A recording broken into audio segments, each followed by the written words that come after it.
Good morning, everyone. Thought it might be a nice time for a little garden tour this morning. It rained last night apparently because the rain barrel has about 2 feet of water in it that came off of our roof. We didn't get 2 feet of water, but a few inches.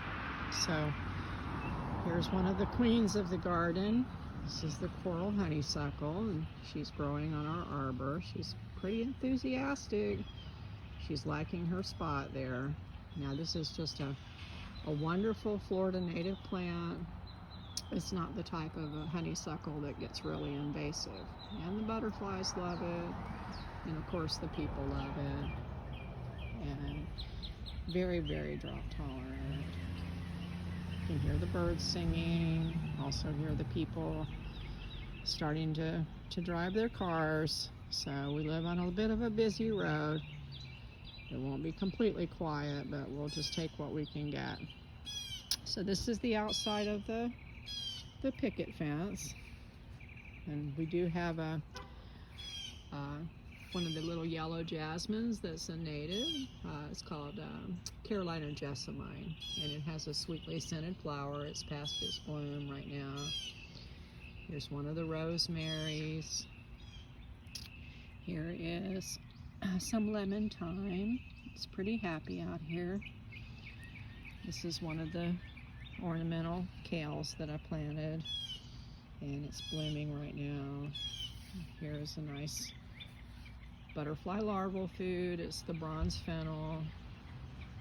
We have a lavender growing right here, and here's her sister.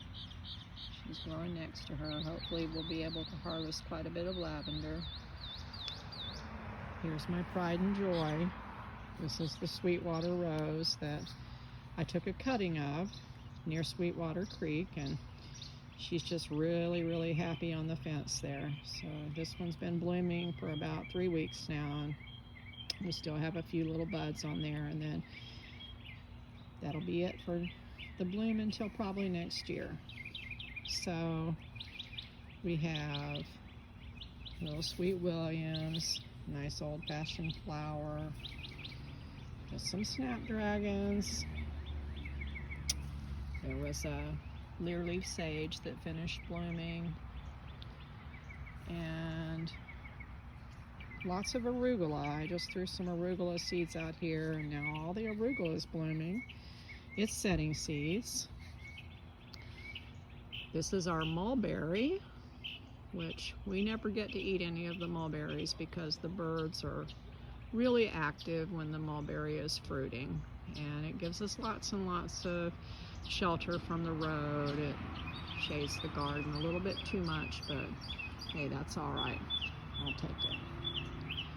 Okay, I'm moving along the fence row right now and coming down to another rose that's getting ready to bloom right here. And these are the cornflowers that I planted from some seeds that we saved last year.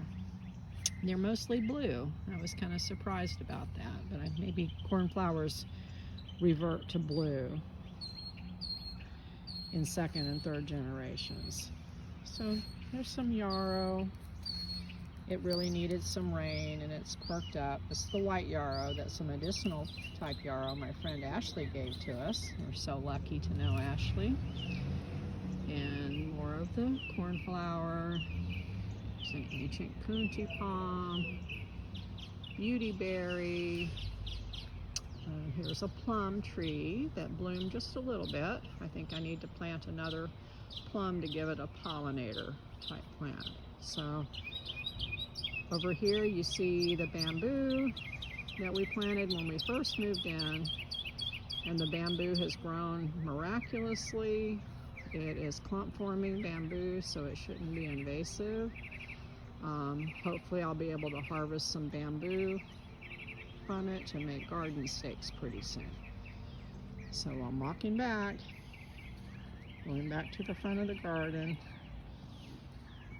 Lots of weeding still to do, but everything that I weed out, then I just give it to the chickens, and they're happy, and they kind of just recycle everything into compost for us. So we're making a kind of a little bit of a closed loop where we may not need to bring in too many outside organic amendments.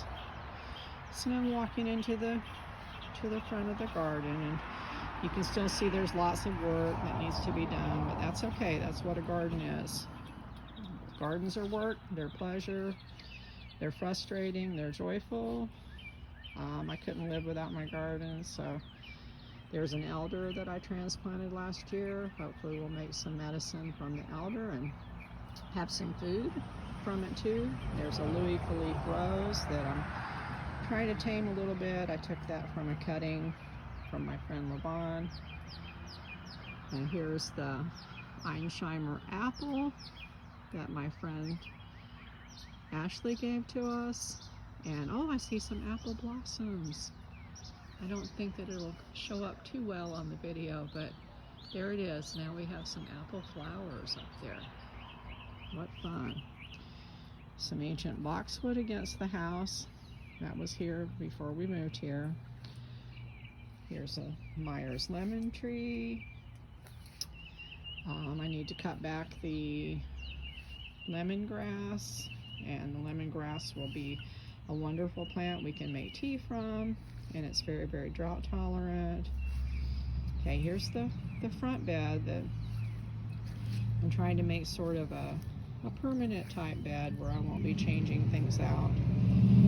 It'll just be a perennial bed. Now here's some comfrey. Comfrey can be used as a fertilizer for plants, as a bioaccumulator. There's more comfrey. Some beautiful purple flowers. So this comfrey came from my friend Ashley, and this one I believe came from Ron, but it's liking it back here. And here is a rose that Lamont gave me when my dad passed away. It's getting ready to open a beautiful, beautiful yellow flower, and it looks pretty happy right there. And here's aloe, one of the most important plants in any garden, a supreme healing plant. There's some of the more golden acre sedum, garlic chives that I planted from seeds about 2 years ago. Extremely useful garden plant. It's a perennial. Some more of the golden acre sedum. I'm going to try to give you a little bit better of a view of this bed. So this is right outside our front door. Kevin built the lattice work last year, and we usually have vines grow on it in the summer. Here's another one of my bird baths that Levon made. She's an excellent potter, and we've been gifted many times with her beautiful pottery, so we're so fortunate. Okay, here's another bed. This is kind of a hugelkultur bed. We put lots and lots of wood and leaves and compost, and it's just layered up. We got cucumbers planted here. Pole beans going up the bamboo poles. They just look like they need a little something to me, so I'll probably make some comfrey fertilizer. Just chop up comfrey leaves and water, and I'll pour it on them in a week or so, and we'll see what happens there. Here's some of our very, very abundant collard plants that gave us wonderful greens for ourselves and the chickens all winter long. Just so easy to grow, and now they're even flowering. I'll have to have the room on the bed soon, but I'm keeping the comfrey plants there as long as or the collards, pardon me, as long as I can.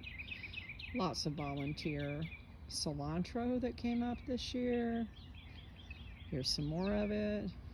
So cilantro, when it seeds, makes another spice called coriander, and very, very delicious. So I just cleared this bed. I'm not sure what I'm going to plant back there yet. I thought Mexican sunflowers, but maybe it will be purple hull peas. Not sure yet.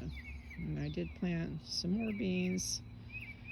There are some marigolds for nematode control. Okay, here's the center bed. Have some bush beans in here.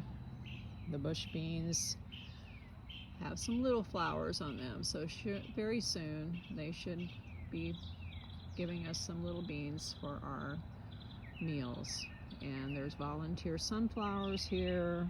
I planted zinnias. Here's some dill that came up all by itself from last year. Very nice pollinator plant when the flowers open. More of the cilantro. Okay, this is a pretty sun-drenched bed, and it's usually a haven for butterflies and bees in the summertime. That's coming. So I see a few butterflies each day. This bed I planted in cherry tomatoes. We've got lots of little basils that are coming up. You can see this. I planted 3 different types of basils. We have a sweet basil and a lemon basil and a ruby basil. So here was a volunteer lettuce that is coming into its seed mode. This is a little sage that lived from last year. Here is another queen of the garden, which is the African blue basil. This will be pollinator central before we know it. Okay, this was another one of the bachelor buttons that came up, but this one is purple. Okay, I do have some fennels that lived from last year, which will probably be seeding out, but the caterpillars really love them, and I just let them eat as much as they want, and we can eat the fennel leaves too. This is a cassia. The cassia is actually a nitrogen fixer. It gives us beautiful yellow flowers in the fall. And here we have some kale that I started from seeds, and it's still pretty tender, so we have some delicious greens still to eat from the winter garden. Some more kale right here, and beyond that, some carrots that I planted a little bit late, but maybe we'll get a few carrots from there, and then I'll have to give that part over to something else. This is our tea olive, which has the sweetest scent. I wish I could bottle the scent because it would make the most wonderful perfume. Okay, this is our major herb garden that we have right here, and there's our little garden fairy that came from our daughter Laura long ago, and she's come to every garden that we've ever created. She blesses each garden. Here's the marjoram. She's very, very delicious, very antimicrobial. So we just throw leaves in our food. This is the trailing rosemary, and the really, really large rosemary that I planted, I guess about 2.5 years ago, and she's doing very well right there. So basically this is the front yard. I probably should walk you over to the potatoes, because they're kind of impressive looking right now. I had some, oh yeah, there's our convenience store across the way, which one day I envision that being the farmer's market. So one day we won't have that there. It'll be a gathering place for people to come and trade and barter, and maybe in the post-viral world one day, which will come. Just hang in there. Things are changing, and we're all going to be okay. That's my mantra. We'll all be okay. Here's a collard. It's blooming. Another collard. The chickens just love those collard leaves. Okay. More of the volunteer cilantro. Okay, here are the potatoes. I didn't plant too many because I just kind of wanted to see how the red potatoes would do this year. And they seem pretty happy. I need to mound some more compost up around them, and maybe we'll have more tubers. We'll see. So this is just kind of a view of the front garden. So instead of just having grass in our garden or in our yard and a few little shrubs that don't give us anything, we decided to plant food and pollinator plants, herbs and medicine. And now we have our own little front yard sanctuary. So this is the view from the driveway, which we never really Never really used that. It's the garden and the mulberry tree. Okay, that's probably enough for one video session. Don't want anybody to get tired. I love you all. Enjoy your Sunday.